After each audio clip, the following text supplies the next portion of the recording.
Ini kita buat teman-teman audiens nih, kita udah ada peta perjalanan Pak Teddy dan Bu Yana selama keliling Eropa. Nah, ini ada peta perjalanannya ya Pak ya. Pak Teddy dan Bu Yana bisa tolong diceritain nggak sih ini perjalanannya kayak gimana? Ada tamu datang ya, itu mau tamunya perempuan kayak atau apa namanya laki-laki gitu ya. Mungkin mereka nanya nih siapa, ngapain gitu, terus ketawa-ketawa gitu. Wah, saya pikir wah ini kan kalau kalian pernah lihat film-film yang di apa namanya kayak mafia Rusia atau apa ya, nggak ngeri gitu ya. Pemerintah telah menetapkan COVID-19 sebagai jenis penyakit dengan faktor risiko yang menimbulkan kedaruratan kesehatan masyarakat.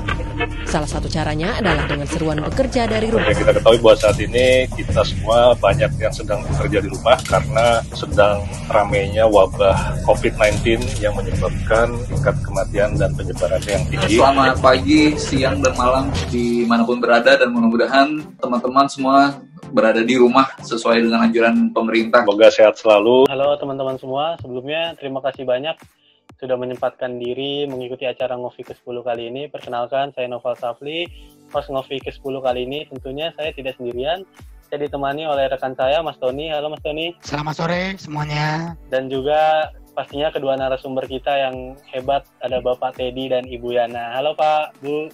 Ya, sore.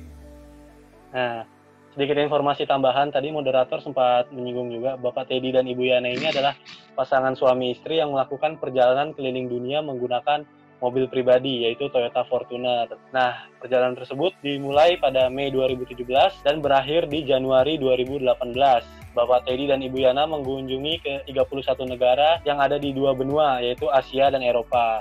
Nah, sebelum Pak Teddy menceritakan perjalanan mereka, saya mau tanya dulu nih Pak, kenapa sih Pak Teddy dan Ibu Yana ini mau memutuskan untuk keliling dunia pakai mobil pribadi? Kenapa pakai mobil dan kenapa keliling dunia? Kenapa nggak ke Indonesia gitu Pak? Jadi sebenarnya waktu awal, memang ini kan sebenarnya kami memang sekeluarga ini senang untuk traveling, terutama pakai kendaraan darat ya, mobil. Jadi tiap tahun kita tuh pergi ke Bali, ke Jogja, pokoknya tiap tahun, terutama tahun baru. Nah yang terakhir ini waktu tahun 2017, awal lah, sekitar Januari itu saya berpikir kayaknya memang awalnya kita ada pemikiran untuk keliling Indonesia dulu gitu. Jadi saya buat itinerary itu melalui Google Maps ya. Jadi kita dari titik satu terus sampai pertama yang keliling Indonesia, terus juga kita coba juga untuk yang keliling dunia itu pengertiannya adalah dari Asia, Eropa, tadi mau ke Afrika juga, Afrika Utara, tapi terus balik ke Indonesia lagi. Kenapa akhirnya pemilihannya ke malah yang keliling dunia dulu? Mungkin pas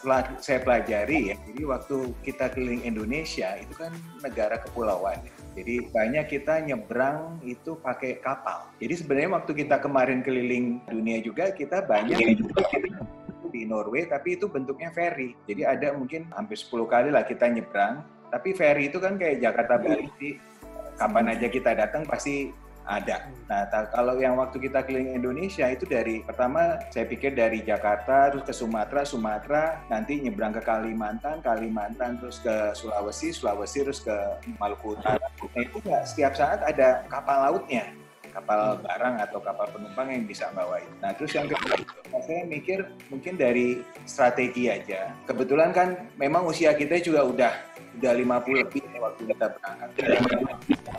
64. Nah, terus juga mungkin mengenai dana juga. Terus akhirnya pikir-pikir, wah ini keliling Indonesia mungkin juga habisnya juga banyak juga.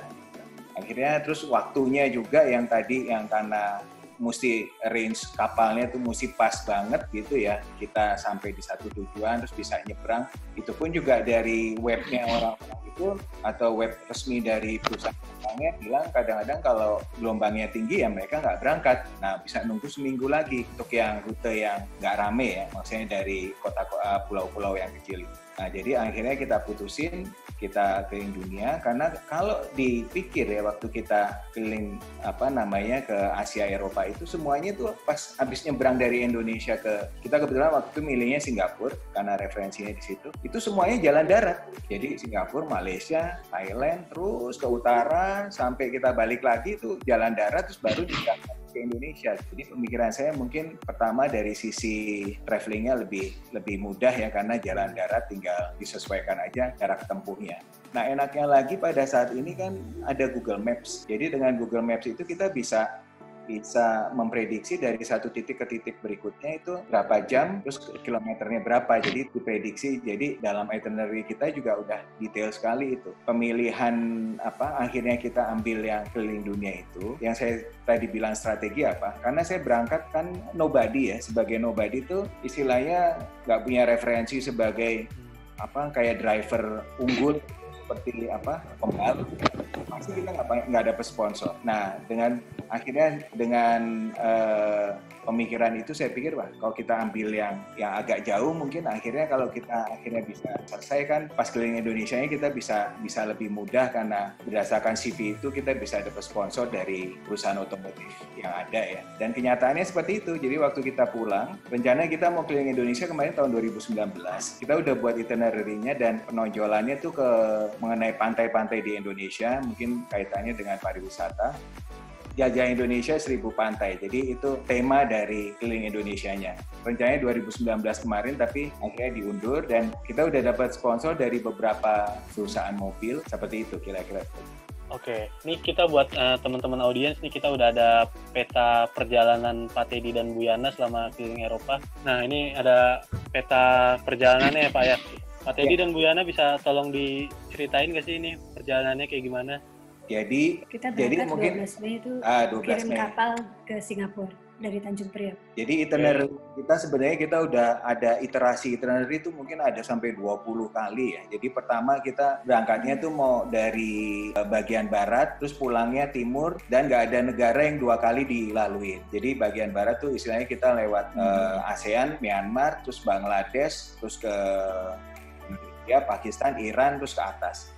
Turki segala macam. Tapi kenyataannya waktu berangkat kita nggak dapat visa Pakistan, akhirnya kita berangkatnya dari timur. Jadi yang warna biru itu kita ngapalkan mobil dari Jakarta ke Singapura ke Malaysia. Nah, jadi banyak hal ya mungkin dengan pengalaman kami ini yang saya waktu awal kami bicara dengan staff Tigrid bahwa saya mau berbagi berbagi pengalaman juga berbagi informasi. Jadi yang paling penting dalam keliling kemarin ini orang sering nanya, Pak, plat B bisa kemana-mana? Bisa, plat hitam B nggak masalah. SIM Indonesia? Iya. Jadi kita malah kalau setiap di stop polisi tuh yang dipakai SIM Indonesia. Jadi akhirnya yang pertama kita mesti tahu apa aja yang kita mesti bawa ya. Jadi pertama adalah yang pasti ya SIM sama SNK mobil. Kalau bisa SIM-nya itu sudah ada terjemahan bahasa Inggrisnya, SIM Indonesia, SIM lokalnya ya. Nah, SIM internasional memang perlu dibuat terutama waktu kita mau buat paspor mobil tuh CPD Carnet. Nah itu terus sama ada di satu lokasi waktu kalau nggak salah di Rusia kita ditanya SIM internasional. Tapi setelahnya kita di perbatasan negara manapun biasanya yang ditanya cuma SIM lokal terjemahannya ya. Nah terus juga bawa BPKB mobil atas nama kita, karena kalau enggak nanti akan jadi masalah, ini kok nama mobil sama nama drivernya beda kepemilikannya.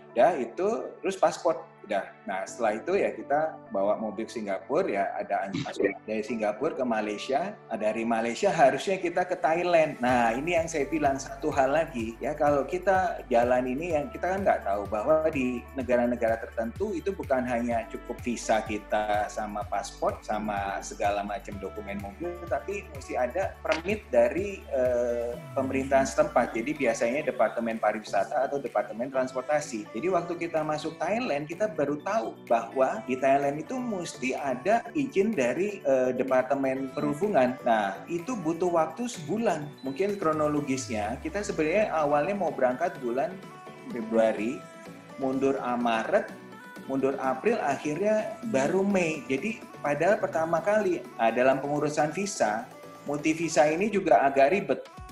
Tapi yang paling gampang, ini mungkin trik juga, kita pertama ngurus visa Schengen yang paling supaya visa berikutnya itu bisa lebih mudah.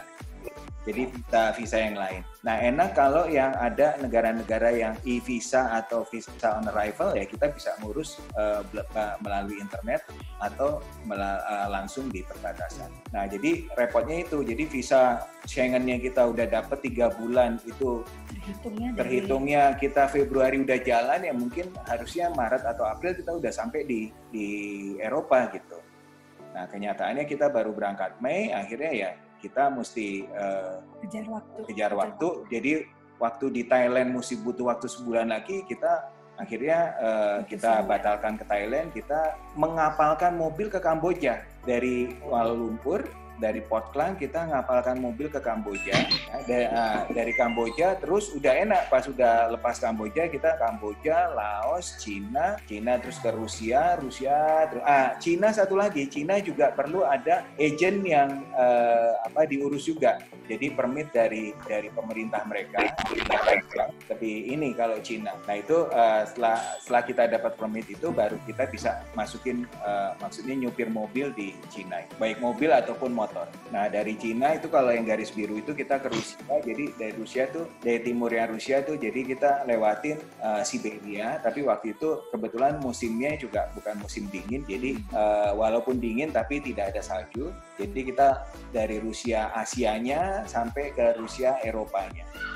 Nah dari situ kita ke Skandinavia, ke titik paling utaranya benua Eropa itu di Nordkapp di Norway. Setelah itu baru kita turun ke bawah lagi ke Eropa Barat, terus ke Turki ke Azerbaijan, ke Georgia, Azerbaijan, Kazakhstan, kembali ke Cina lagi karena kita nggak bisa masuk ke Pakistan. Jadi kalau misalnya kita bisa dapat visa Pakistan, mungkin kita pulangnya dari Turki kita ke Iran terus ke Pakistan, India, Bangladesh, Myanmar, baru masuk ke Kuala Lumpur lagi, seperti itu. Jadi akhirnya kita waktu kembali kita dari Kazakhstan kita masuk Cina, tapi waktu awal kita Cina yang sebelah timur, kita Cina yang sebelah barat, dan menarik, dan ternyata Cina yang sebelah barat itu kalau kita traveling darat, baik itu mobil atau motor, itu menarik sekali karena itu jalur Silk Road. Jadi yang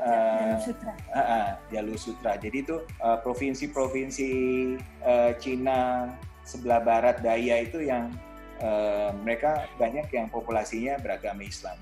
Dan itu banyak artefak peninggalan-peninggalan zaman dulu yang ada di Cina. Saya kira itu penjelasan perjalanannya. Oke Pak, ngomongin tadi sempat ke Rusia Pak. Kabarnya pernah ini ya Pak ya, sempat ada penahanan oleh tentara Rusia ya Pak ya. Itu gimana ceritanya tuh Pak? Jadi waktu kita di Cina tuh enak lah. Kita kan karena ya tadi visanya udah kepepet banget, jadi visa Schengen-nya udah berkurang. Rusianya juga kita mesti on time karena nyebrang dari timur Rusia ke barat Rusia tuh bisa ambil waktu sampai 24 hari. Kita di Cina-nya tuh kebut. Nah, itu kan pakai agent jadi gampang. Nah, yang mengagumkan ya, jadi kita perjalanan di Cina bukan hanya jalanannya, mungkin kita sering udah ngeliat lah bagaimana hebatnya infrastruktur jalan di Cina ya, yang waktu kita di Laos itu jalannya tuh kan pegunungannya sama. Jadi Cina Selatan sama Laos tuh nyambung karena perbatasannya mereka emang perbatasan Cina dan Laos. Itu pegunungannya tuh seperti kita lewat Jakarta Puncak, tapi gunungnya bolak-balik, puncaknya mungkin ada 5-6 kali gitu. Jadi habis sampai puncak turun lagi, naik lagi, turun lagi. Nah itu di Laos seperti itu. Nah pegunungan sama, waktu kita masuk ke Cina, itu nggak kerasa, jadi kayak jalan di highway aja. Karena ya itu, waktu di lereng-lerengnya, dia nggak turun, jadi dia buat kayak pile tuh kolom-kolom tiang tuh, jadi disangga itu jalanannya tuh menyisir di punggung bukit itu. Terus sudah gitu juga kalau misalnya gunungnya terlalu gede ya mereka lubangin itu, jadi lewat terowongan. Jadi membuat jalannya nggak berliku ya Pak ya? Nah oke. Itu terus kota-kotanya juga gemerlap. Nah waktu kita masuk di perbatasan Cina dan Rusia, jadi yang saya bilang Cina tuh kota kecilnya pun juga gemerlap ya, kalau malam itu gedung-gedungnya atau rumah-rumahnya. Nah kita masuklah gitu, beda banget. Jadi kalau Cina mungkin ini yang mau seperti Pak Jokowi inginkan ya, setiap perbatasan Indonesia kalau bisa tuh bisa jadi market produknya Indonesia. Perbatasan Cina sama Zabaikalsky yang di Rusia itu tiap hari itu beratus-ratus atau mungkin ada ribulah mobil, yaitu baik truk, bus atau mobil SUV atau MPV atau mobil sedan, itu yang orang-orang Rusia datang belanja. Jadi gemerlap banget itu kotanya Cina itu. Nah kita masuk ke Rusia benar-benar kayak 180 derajat. Jadi yang tadinya di Rusia tuh gemerlap bling-bling, di Rusia tuh Jadi Rusia, Zabaykalsky itu kota zamannya mereka perang dingin tuh mungkin sebagai kota pertahanan. Nah kita kan nggak tahu sebagai turis ya, kan setiap negara kita beli istri beli SIM card. Jadi kita masuk ke kota Zabaykalsky, kita nanya SIM card kok orangnya juga ini, mungkin ada yang laporin kita, tahu-tahu ada tentara. Jadi mereka pakai baju model tentara loreng tapi dikeluarin. Jadi nggak kayak yang tentara kita resmi gitu ya. Saya pikir mereka cuma mau nanya SIM dan surat-surat, ternyata enggak. Mereka bawa paspor saya, suruh ngikutin mobilnya mereka. Panik juga saya ngikutin itu ya, saya pikir ya. Terus udah gitu dibawalah kayak ke posnya mereka. Nah yang buat makin saya sama istri panik tuh, posnya itu bukan, nggak ada tulisannya kayak misalnya Polsek atau Koramil atau Polres apa gitu. Enggak, itu cuman di Rusia tuh tipikalnya bangunan 4 lantai, gitu ya, abu-abu. Nah kita dibawa yang ke dalam-dalam. Ya, terus di dalam sana udah ada kayak ruangan sederhana banget ya, cuman ada mesin tik tua gitu sama bangku kursi. Kita nunggu di sana lama gitu ya. Ternyata mereka nunggu penterjemah, jadi atasannya mereka, ya kepalanya tuh yang bisa bicara bahasa Inggris. Cuman selama kita nunggu itu, bayangin kalau mungkin Anda ya yang muda, mungkin saya udah tua gini, dua istri, rada-rada juga kepikir gitu. Karena mereka tuh pakai kayak botol aqua gede itu isinya minuman, saya kira harusnya minuman keras ya. Itu satu botol bisa diminum siapapun juga, ganti-ganti. Terus ada tamu datang ya, itu mau tamunya perempuan kayak atau laki-laki gitu ya.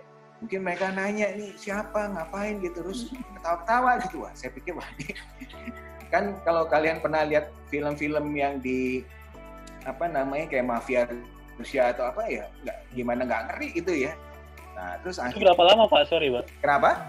Berapa lama ditahan di sana? 5 jam. Jadi 5 jam yang lama yang penerjemahnya itu. Tunggu penerjemahnya itu ya. Nah, waktu atasannya datang, mereka bisa bahasa Inggris lumayan lah ya. Langsunglah kita diperiksa semua barang di mobil diturunin, ya sampai semuanya, sampai spare part yang kita bawa juga, dompet kita segala macam itu dikeluarin uangnya. Dan saya kagumnya apa?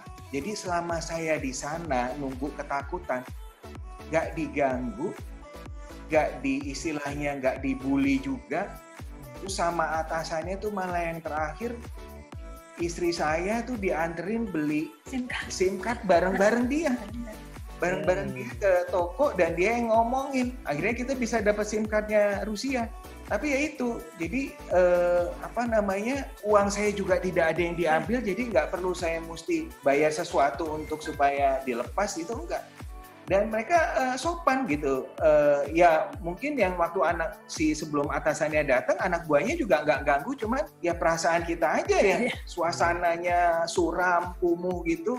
Terus mereka sambil minum-minum, tapi benar nggak, masih under control mereka semuanya. Dan uang juga dikembaliin, terus mereka foto bareng kita. Pas saya mau foto, si atasan bilang nggak boleh. Jadi fotonya pakai HP-nya mesti pakai HP-nya dia. Gitu. Kalau pakai HP, jadi supaya kita nggak punya recordnya juga lah gitu. Ya. Cuman intinya ya, dan setelah itu ya, jangan di Siberia dia juga bilang gini, pokoknya kamu nanti, ini untuk kalian juga nanti yang mau ada yang buat perjalanan dari Manzhouli, kota di Cina-nya, perbatasannya Manzhouli itu bright banget. Jadi kalau kamu lepas dari Manzhouli, itu kamu pas di pertigaan dia bilang itu nggak boleh ke kiri, itu ke kiri ke Zabaykalsky, kamu ke kanan langsung ke kota Borgia, kota Borgia, dan hotelnya satu-satunya Armenia, itu hotel bagus. Jadi dia bilang, udah kamu nggak usah khawatir, kan kita udah maghrib lah waktu itu yang dilepas mereka, nggak usah khawatir. Pokoknya selama perjalanan kalau yang nyetop itu nggak pakai baju kayak kita, maksudnya loreng itu atau polisi, kamu jangan berhenti, jalannya terus.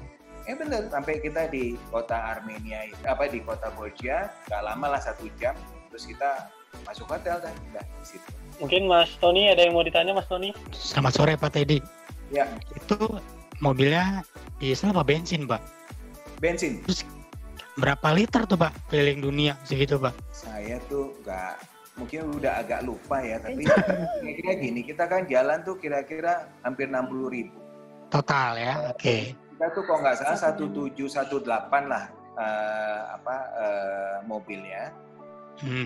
Kalau 18 60.000 mungkin ya mungkin sekitar 7.500 liter ribuan, ya gitu. Ada kesulitan Pak cari bahan bakar ya di negara-negara yang dilewatin itu? Jadi pertama kali kita kesulitan ada di Rusia. Jadi ya, kan ada satu waktu kita tuh jalan 20 jam. Jadi dari kota Baikal Lake itu ke Krasnoyar. Jadi antara Baikal Lake itu 1.400 km kalau nggak salah. Antara Baikal Lake sama Krasnoyar sebenarnya kita mau ada kota apa saya lupa. Cuman itu kotanya kecil banget. Jadi mungkin awalnya waktu kita di Cina, kan kalau kita keliling pakai mobil ya, kita keliling dunia pakai mobil tuh menariknya apa? Ini mungkin buat tips kalian juga. Kenapa pasti kita pakai mobil? Karena kita sebenarnya tuh nature. Kita datengin nature, kita datengin alam. Karena waktu kamu masuk perbatasan negara kan nggak mungkin masuknya tuh di ibu kotanya. Pasti kamu masuknya di kota kecilnya. Nah, kota-kota kecilnya itulah yang menurut saya tuh menarik, yang memotivasi saya pun juga ingin melihat manusia-manusia Rusia, manusia-manusia Cina, atau manusia di Eropa sekalipun yang di kampungnya lah gitu, di pedalamannya. Di Cina itu pedalamannya ya gedung-gedung tinggi dan bright. Nah, kalau di Rusia itu pedalamannya benar-benar, jadi kalau rumah-rumah yang di Siberia itu saya kira mungkin lebih bagus rumah-rumah kita di pedesaan. Kalau kita jalan bukan lewat tol ya, masih lebih bagus. Itu benar-benar rumah dari papan yang cuma disusun dan kadang-kadang udah lapuk ya, maksudnya catnya udah jelek. Cuman itu aja, rumah-rumahnya seperti itu dan selalu pasti mereka WC-nya tuh di luar.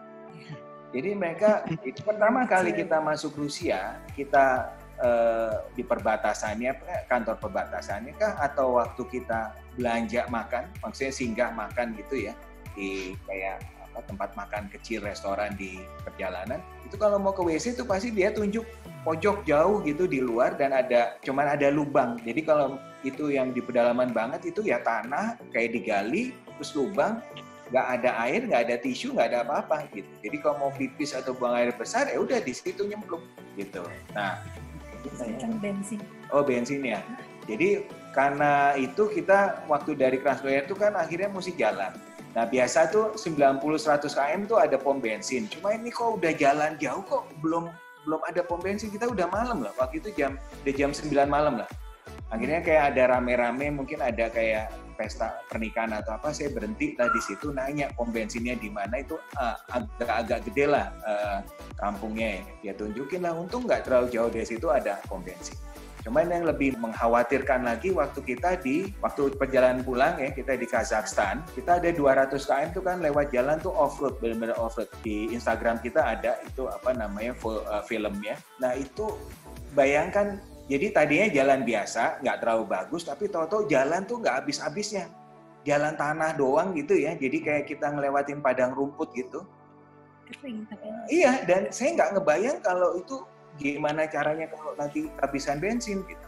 Nah, udah ketemu mobil pun jarang sekali gitu. Jadi yang banyak kita lihat tuh ada ban truk bekas yang pecah gitu loh. Nah kan kalau kita lihat di film, di TV gitu ya, National Geographic, kayaknya kalau jalan di padang rumput tuh kan enak banget gitu, naik mobil gitu ya, jeep gitu. Sebenarnya di bawahnya itu kan nggak rata, kadang ada batu, kadang apa, jadi kita nggak bisa jalan cepet juga. Atau di tengah-tengah itu mungkin mereka memang ada lah ya diukur, cuman kalau kita nggak tahu kan kita nggak tahu bahwa nanti 20 km lagi ada pom bensin atau apa. Akhirnya kita ngisi di jerrycan kita cadangan bensin.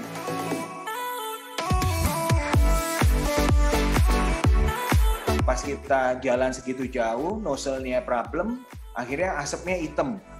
Dan itu kan setiap beli bensin yang turun istri saya. Itu kalau di Rusia yang jaga itu ibu-ibu tua. Jadi udah kayak nenek-nenek,